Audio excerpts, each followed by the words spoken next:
বিজয়া মানেই বাঙালি, বাঙালির জিভে জল আসা মাটন কষা। তো চলুন বন্ধুরা, নমস্কার, সহজ সৃষ্টি কিচেনে স্বাগতম। বাঙালির বিজয়া মানেই মটন কষা। খুব সহজেই বাড়ির সাধারণ মশলা দিয়ে রান্নাটা করা যায়। চলুন দেরি না করে শুরু করি, সাথে থাকবেন। এখানে আছে 1 কিলো 500 গ্রাম মাটন এবং সাথে আছে 200 গ্রাম ভাগীরথীর টক দই। তো প্রথমেই আমরা মাটনটাকে পরিষ্কার করে ম্যারিনেট করব। এখানে স্বাদ মতো আমরা লবণ দিয়েছি এবং 2 চামচ হলুদ, এবং 1 কিলো 500 গ্রাম মাটনে আমি এখানে 100 থেকে 120 গ্রাম টক দই ব্যবহার করব। সেটা ভাগীরথীর টক দই আছে। ভালো করে 100 গ্রাম টক দই দিয়ে হাত দিয়ে ভালো করে মেখে ম্যারিনেট করে আমরা 30 মিনিটের মতো রেখে দেব। 30 মিনিট আমরা রেখে দেবো এবং সেই সাথে আমরা বাকি উপকরণগুলো গুছিয়ে নেব। এখানে 300 গ্রাম পেঁয়াজ কুচি আছে, 4টা আলু খোসা ছড়ানো 2 ফালি করে আছে, 4টা গোটা রসুন। বাঙালি রসুন প্রিয়, তাই আমি রসুনটা আমার খাবারের মধ্যে রেখেছি, আপনারাও পারলে রাখতে পারেন।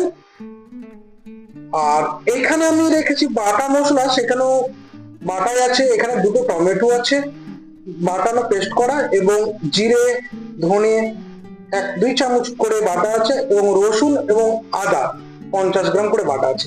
এবং তার আগে আমি এখানে শুকনো মশলা, গোটা মশলাগুলো শুকনো কড়াইয়ে ড্রাই করে নেব। তো এখানে 2টো এলাচ ছিল, দারচিনি আছে, 2টো এলাচ আছে, বড় এলাচ 2টো আছে, লং আছে 8-10টা। এগুলোকে আগে আমি ড্রাই করে নেব শুকনো কড়াইয়ে। তারপরে তেজপাতা 2টো, 2টো শুকনো লঙ্কা, এবং সাথে 1 চামচ জিরে, 1 চামচ ধনে এবং 1 চামচ মৌরি। ভালো করে 2 মিনিট আমি এটাকে ড্রাই করে নেব শুকনো কড়াইয়ে। লো আছে, একদম লো থাকবে বন্ধুরা। আঁচটা আপনারা দেখে নেবেন, এখানে একদম লো থাকবে। এবং সুন্দর করে দেখবেন এই যে একটা স্মোকি, যে ড্রাইয়ের যে স্মোকি গন্ধ আসে, যখনই দেখবেন যে ওই স্মোকি সুগন্ধিটা আসতে লাগবে, তখনই আমরা এটাকে নামিয়ে নেব। 2 মিনিটের বেশি আমরা এটাকে ড্রাই করবো না শুকনো কড়াইয়ে। ওকে, এবার আমি এটাকে নামিয়ে আর একটা পাত্রে এটা ট্রান্সফার করে নেব। দেখতেই পাচ্ছেন আপনারা হয়ে গেছে। এবার আমি এটাকে অন্য পাত্রে ট্রান্সফার করে নিচ্ছি, এবং সাথে সাথে কড়াইয়ে সরষের তেল এবং ওই 2 ফালি করে আলুগুলো আমরা সোনালী রঙের মতো করে ভেজে নেব প্রথমে সরষের তেলে। এটা ভাজা হয়ে গেলে সাথে আমরা গোটা মশলার কিছু ফোড়ন দিয়ে আবার ওই ম্যারিনেট করা যে 30 মিনিট আমরা ম্যারিনেট করে রেখেছিলাম মাংসটা, সেই মাংসটা আমরা দিয়ে দেব।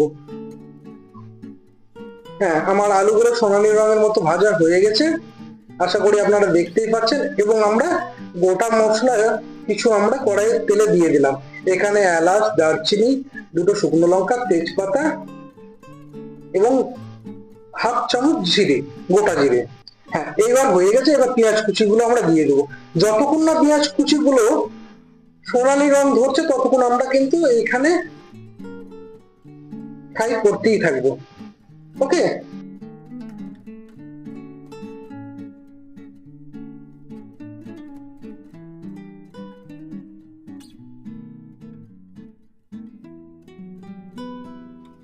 দেখতেই পাচ্ছেন সোনালী রং হয়েছে। এবার আমরা গোটা যে মশলাগুলো আমরা শিল পাটায় বেটেছিলাম সেগুলো আমরা পরিমাণ মতো ছিল এবং সব পুরোটাই আমরা দিয়ে দিব।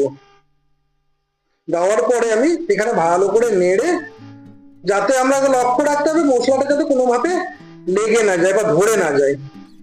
তো বারবার আমরা খুন্তি চালিয়ে ওটাকে নাড়তেই থাকবো যতক্ষণ না মশলা থেকে তেল ছাড়ছে, ততক্ষণ আমরা নেড়ে যাব।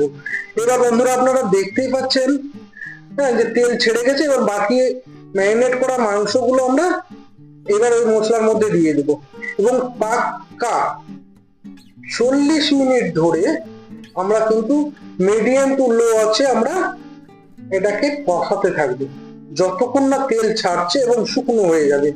মাঝে মিডিলে জল ছাড়বে, আপনারা দেখতেই পাবেন। হ্যাঁ, যতক্ষণ না শুকনো হচ্ছে ততক্ষণ আমরা ভাজতে। চলুন আমরা দেখি।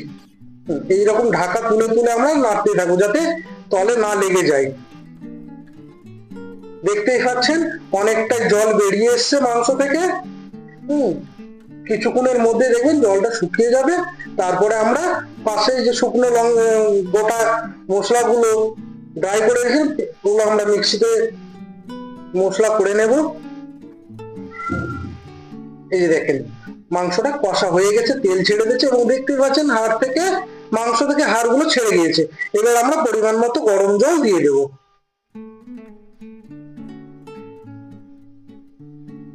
হ্যাঁ, গরম জল দিয়ে আমরা মাছে খুন্তিটাকে চালিয়ে নেব। ও আমি ওইখানে একটা স্কিপ করে গেছি, সাথে আমি যে আলুগুলো ছিল, আলু এবং ওই গোটা রসুন গুলো আমি মাঝে দিয়ে দিয়েছিলাম। তো যাই হোক, এরপরে ঢাকা দিয়ে আমরা 20 মিনিট লো টু মিডিয়াম আছে আমরা এটাকে সেদ্ধ করে নেব।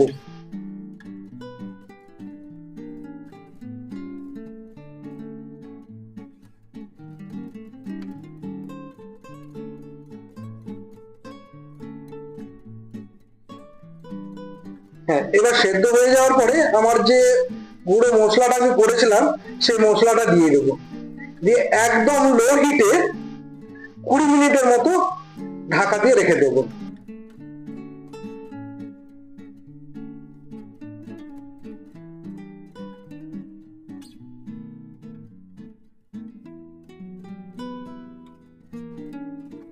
দেখতেই পাচ্ছেন মশলাটা আমার দেওয়া হয়ে গেছে। হ্যাঁ, মশলাটা দিয়ে দেওয়া হয়ে গেছে। এবার নেড়ে আমি এটাকে ঢাকা দিয়ে দেবো 20 মিনিটের মতো লো হিটে।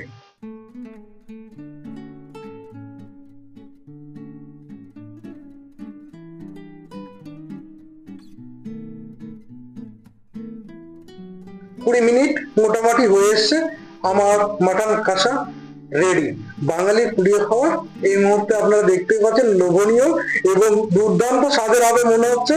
আমার দেখে তো জিভে জল থামছেই না। তো চলুন বন্ধুরা, টেস্ট করা যাক। তো বন্ধুরা, সহজ সৃষ্টি কিচেনের মাটন কষা যদি আপনাদের ভালো লেগে থাকে তবে চ্যানেলটিকে লাইক, শেয়ার ও সাবস্ক্রাইব করে সঙ্গে থাকবেন। ধন্যবাদ। শুভ বিজয়া। সুস্থ থাকুন, ভালো থাকুন।